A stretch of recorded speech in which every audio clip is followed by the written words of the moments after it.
Brandon Gaudin, Charles Davis ready for this Madden Ultimate Team matchup as you get a peek at some of the big players in today's game, and you're a big player in today's game as well. Let's go. They'll come out in the pistol. They go play action here on first down. He couldn't quite hold it. Got hit the original line of scrimmage here. Second down and 10. And he's certainly not a guy that drops that football very often. Indeed, because that's a bit of a surprise. I know he's in the middle of some traffic and people, bodies all around him, but he usually has the focus to haul that one in. It's caught inside the 25. A big play that time. Add to the difficulties of guys trying to cover receivers. They got to deal with speed, shiftiness, all that stuff. But how about when they have height and length and deep downfield, you throw the ball up in the air? That's how they uncover. Looking for Green, and it's intercepted. Picked off by the linebacker, Kevin Minter.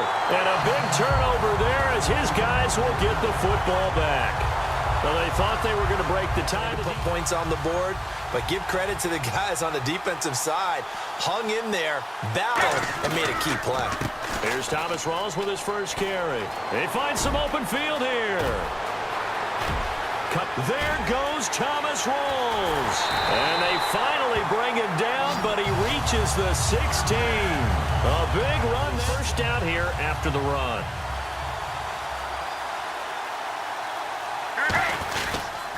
Back to the ground on first. Again, it's Rawls. And able to surge forward for about 5. Adjust and react.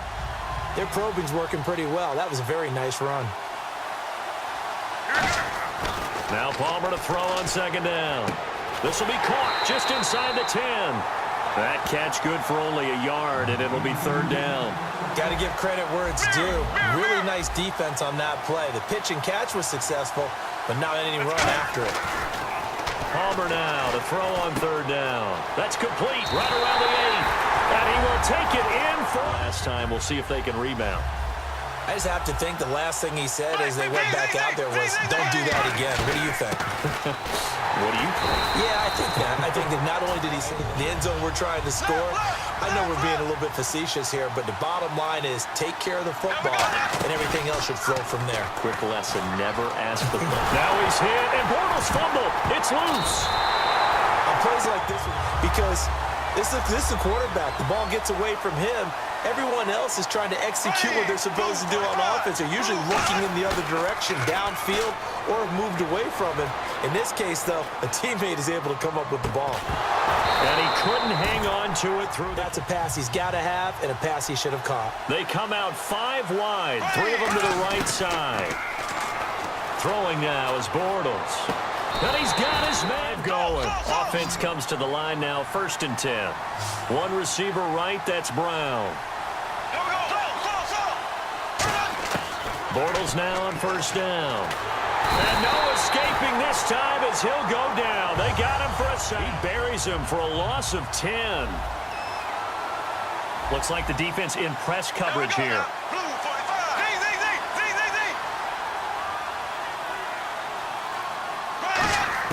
Now Bortles throwing on second down. It's complete to Brown, right side. It's a pickup and still remaining here on third down. Kelsey out in the slot right. Throwing his Bortles on third down. He'll let this thing go for Sanders. And incomplete. The deep ball is thrown, and you're the defender. You've got to fight that little bit of panic that emerges. You've got to play the ball really well. It's a 50-50 jump ball play. And guess what? They took a shot. How are you going to win it? And in this case, they managed to get it done. It's a gain of 9. Black 58 rail! Black 58 rail! Here we go now. Blue for From midfield, here's Bortles. Out to the flat. That's complete to his running back. Play there, but that drop could really hurt their momentum.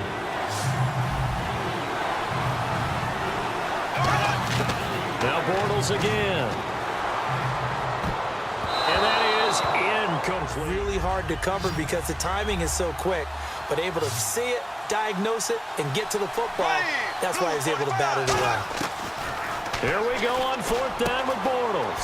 And it's complete to Kelsey. Boy, you have to be surprised by that, right? I definitely was surprised that they decided to go for it in this situation. But they must have either felt like they either had a great play call on or they're trying to show extreme confidence. And they're not able to hook up. Turning into a bit of a death march here, the 13th play of this drive. So many offenses want to include their running backs into their passing offense and be able to swing the ball out or check it down to them. But sometimes those guys are just not as comfortable catching the ball as they are running it. This will be caught inside the 10. Firing it over the middle, he can really see everything clearly. It is, and I know that other quarterbacks get it done different ways, all right? You don't have to be his height to make a great long drive here, and it goes on and on. Bortles to throw on 2nd down. And he's in for 6 and a Steeler touchdown. So last time they'll be looking to do that again here for the defense. Obviously, they'll be looking to stop them from punching it back in the end zone. It always is punch-counter-punch, isn't it? And which team has the advantage? Sideline really get into the game? So defensively, you're thinking to yourself, how do we take that away from them? How do we get the advantage back? Let's see what they come up with. I think pressure is always the first way to go. You love pressure. I love it. Let's see if they dial it up this drive. The Steelers insert their nickel defense on 3rd down. Yeah, they add a DB. Now Palmer backing up. He's going to fire one deep, middle of the field. Emmanuel Sanders, the intended receiver. Call shot plays or big plays, and you don't get many opportunities to dial them up, and they just did, and they drop it with a great chance to make a big play. That's going to hurt. It's caught. Nelson. And he'll be taken down, but not before he gets into enemy territory. And that's what you've got your tough little slot receiver for, isn't it? Right there, those 4th down conversions in the middle of the field. He knows that's where he has to make his living, and that's where he has to make plays to help his team. And no one is asking him to do anything more or less than do exactly what we saw there. Now Palmer. He's got time in the pocket. His throw incomplete.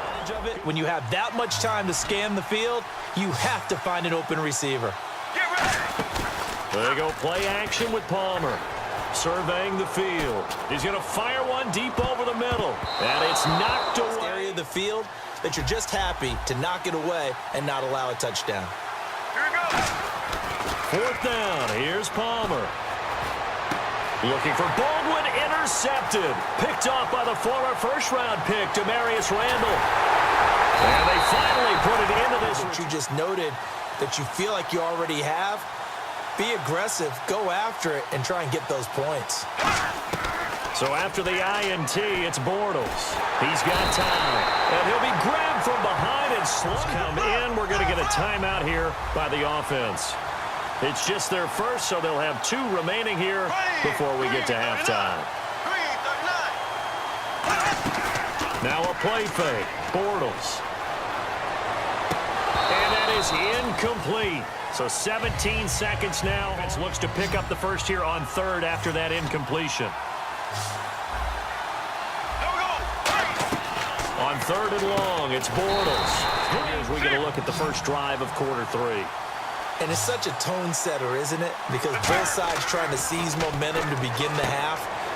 What do they have dialed up that'll give them an advantage to move the ball? The football, then all of them going together as one unit downfield. A really nice pickup. Get ready. 1st down, this is Rawls. Trucks through him. Oh, man, right throwing. 17 yards, his nickname was? No, what was it? The Train. The man can break some tackles on occasion. Well, it makes sense when you watch runs like that, because when you're trying to deal with a train, you're supposed to get out of the way, right? And if you don't, you're going to get bruised up trying to tackle him. That's the type of runner he is. He can pop people as he goes by them. And the offense moving quickly to the line. Now it's Palmer. Caught by Nelson left side. And he's brought down. Give him 11 yards and takes real coordination between the passer and the receiver, because you've got to read those zones and where the open spots are and be on the same page with the guy throwing the football. Because sometimes you're throwing it in front of the zone. Sometimes you're throwing it between the zones. Sometimes the receiver's going to just kind of find a spot. 2nd down. Play clock winding down. Here's Palmer to throw. He's got his target, the tight end Newsome. We'll give him 10. And here comes play number 6 on this drive. They come out with 1 back and 3 tight ends. They go play action here on first down. Deep drop. And almost intercepted. In today's NFL, where we're used to a bit more scoring, this feels almost like a well-pitched game in baseball on both sides, where the tension continues to build. Who's going to make the big play? On third down, Palmer.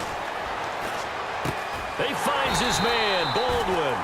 It's like a #1 receiver should in the NFL. I don't care how you cover him. I don't care that his size isn't great. He's the one that typically comes up with the football. Absolutely. His roots go all the way back to Gulf Breeze, Florida, where he's from, right? Ready for play number 10 of this series.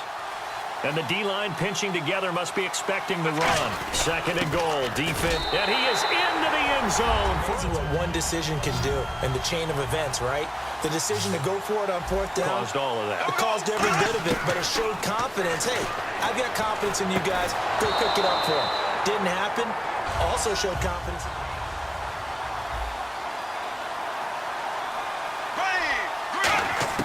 Back to the air on second down. It's Bortles. Toward the left sideline, but it's 10 yards to go here for the offense on third down. Throwing his Bortles on third down.